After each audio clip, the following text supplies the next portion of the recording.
Partie 2. Commençons par les objectifs, comme d'habitude. Donc, à la fin de cette leçon, il y en a deux objectifs à atteindre. C'est de reconnaître les propriétés physiques des alcools. Deuxièmement, c'est d'expliquer l'effet de la présence d'un élément électronégatif dans les alcools sur leurs propriétés physiques.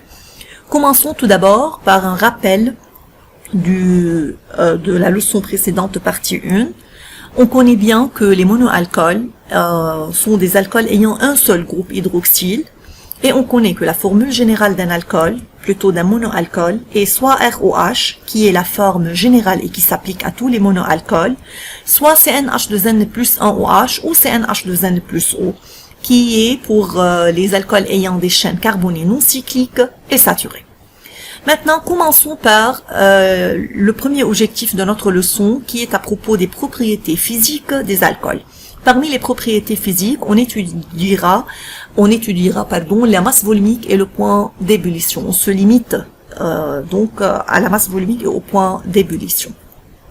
Bon, les propriétés physiques des alcools dépendent de la présence du groupe hydroxyle, bien sûr, parce que le groupe hydroxyle est le groupe fonctionnel. Et on a dit que le groupe fonctionnel est responsable de la détermination de toutes les propriétés physiques et chimiques des composés d'une famille donnée.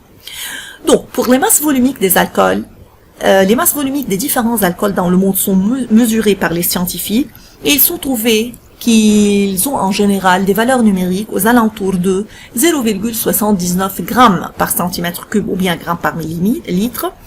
Et si on va convertir en kilogrammes par mètre cube, on va avoir une valeur de 790. Maintenant, ces deux nombres ne sont pas à retenir par cœur. Cependant, je vous conseille de les retenir. Pourquoi? Parce que dans un exercice, si vous êtes en train de travailler ou bien de calculer la masse volumique d'un alcool et si vous allez convertir d'une unité à l'autre, si vous retenez ce nombre sera une référence pour vous guider si votre réponse que vous avez obtenue lors d'un exercice est correcte ou non, et pas plus que ça.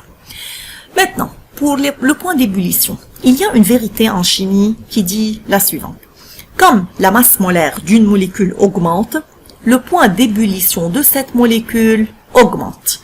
Pour les alcools, par conséquent, quand le nombre d'atomes de carbone dans la molécule d'alcool augmente, le point d'ébullition augmente. Prenons cet exemple pour comprendre. Voilà. Ça, c'est un alcool. Il y en a le méthanol ici, ayant un seul atome de carbone, et il y en a l'éthanol, ayant 2 atomes de carbone. Donc là, il y a plus d'atomes de carbone. Par conséquent, la masse molaire du méthanol, c'est 32 grammes mol moins 1, et celle de l'éthanol est 46 grammes mol moins 1. Donc 46 est supérieur à 32. Regardons le point d'ébullition. Celui du méthanol est de 64,7 degrés Celsius, alors que celui de l'éthanol est 78 degrés Celsius, qui est supérieur à celui du méthanol. Donc on reprend, puisqu'il y a ici plus d'atomes de carbone, ça veut dire la masse molaire est plus grande, alors la température ou bien le point d'ébullition va être supérieur à celui du méthanol ayant une masse molaire inférieure. Maintenant, passons à cet exemple, à ce cas en fait. Comparons le point d'ébullition de l'éthanol, qui est le C2H6O, avec celui de son isomère de fonction d'éther correspondant C2H6O. Regardons. Le composé, c'est l'éthanol. Le voilà, ça, c'est sa formule structurale. Ça, c'est l'éther, et ayant cette formule structurale. Ils sont des isomères de fonction. Pourquoi? Parce que l'éthanol a un groupe hydroxyle, alors que l'éther a le groupe éther. C'est pour cela ils sont des fonctions, des isomères de fonction, comme on a dit. Quant à la masse molaire, regardons, l'éthanol et l'éther ont la même masse molaire, et ça, c'est normal, parce qu'ils sont déjà des isomères. Ça veut dire ils ont la même formule moléculaire. Regardons le point d'ébullition. Celui de l'éthanol, c'est de 78 degrés Celsius. Ça veut dire que l'alcool, l'éthanol, est liquide à la température ambiante, alors que l'éther a un point d'ébullition de moins 24 degrés Celsius. Donc, il s'agit d'un gaz à température ambiante. Donc, voyons dans cet exemple, les masses molaires de l'éthanol et de l'éther sont égales. Cependant, la température d'ébullition de l'éthanol est beaucoup plus supérieure que la température d'ébullition de l'éther.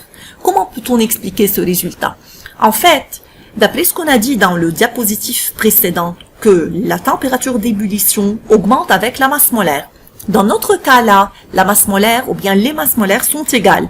Donc, ceci indique qu'il y a un autre facteur qui affecte le point d'ébullition et qui est derrière cette différence de point d'ébullition entre l'alcool et l'éther. Quel est ce facteur? En fait, c'est les liaisons d'hydrogène. La raison de cette différence est l'existence de ce qu'on appelle les liaisons hydrogènes dans les alcools. C'est quoi les liaisons hydrogènes? Voyons voir.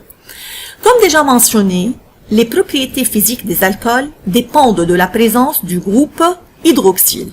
Donc, il existe des liaisons hydrogènes chez les alcools comme on a dit. C'est quoi une liaison hydrogène? Il s'agit d'une liaison intermoléculaire. Que veut dire intermoléculaire? C'est-à-dire entre deux molécules séparées. Voyons voir. Ça, ce que je suis en train de montrer ici, c'est une seule molécule d'éthanol. Et là, c'est une deuxième molécule d'éthanol. Il faut distinguer entre les liaisons chimiques existantes à l'intérieur de la molécule elle-même. Ce sont des liaisons covalentes. Ok? Cependant, entre cette molécule et cette autre molécule, il y a ce qu'on appelle cette liaison hydrogène qu'on vient d'expliquer après. Ok?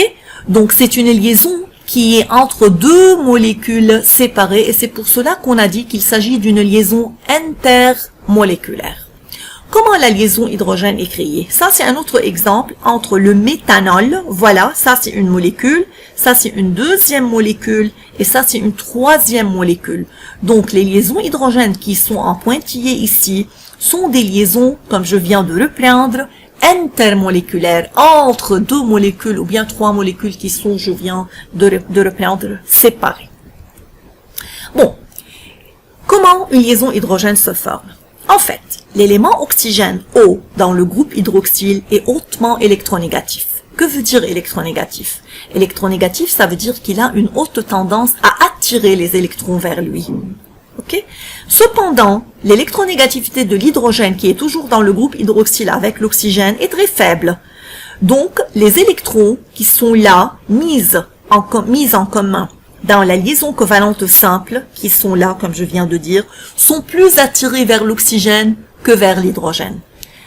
Par conséquent, l'hydrogène aura ce qu'on appelle une charge partielle positive et l'oxygène aura une charge partielle négative. Regardons ici. Ça, c'est l'oxygène dans cette molécule. On a dessiné ici plutôt, on a représenté ce symbole qui indique que l'oxygène est légèrement négatif.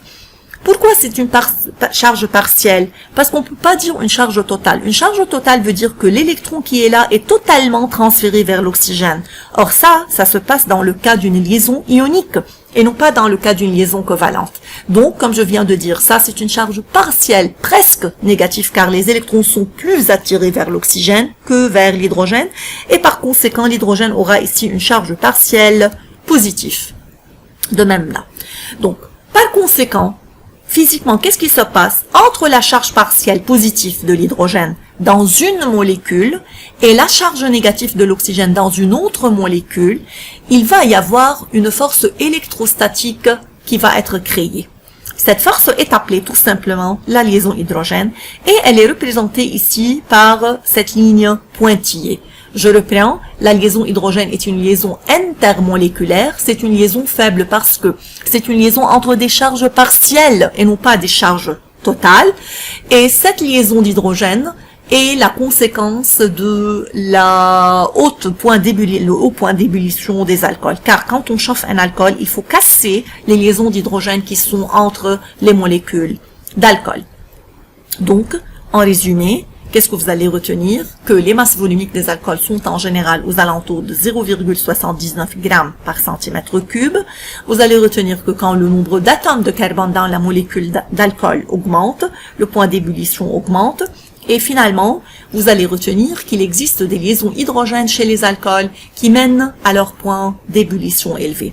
Donc, je vous donne ici une remarque que vous n'êtes pas responsable de l'explication de la liaison hydrogène, comment ça veut dire elle se fait, l'électronégativité et tout ça, mais vous ne pouvez pas la comprendre si on ne l'a pas expliqué, mais à l'examen officiel, il suffit de savoir qu'il y en a des liaisons hydrogènes qui sont des liaisons intermoléculaires. Merci pour votre attention, vous allez retenir, comme je viens de dire, le résumé. Moi, je vous vois dans la vidéo prochaine. Merci.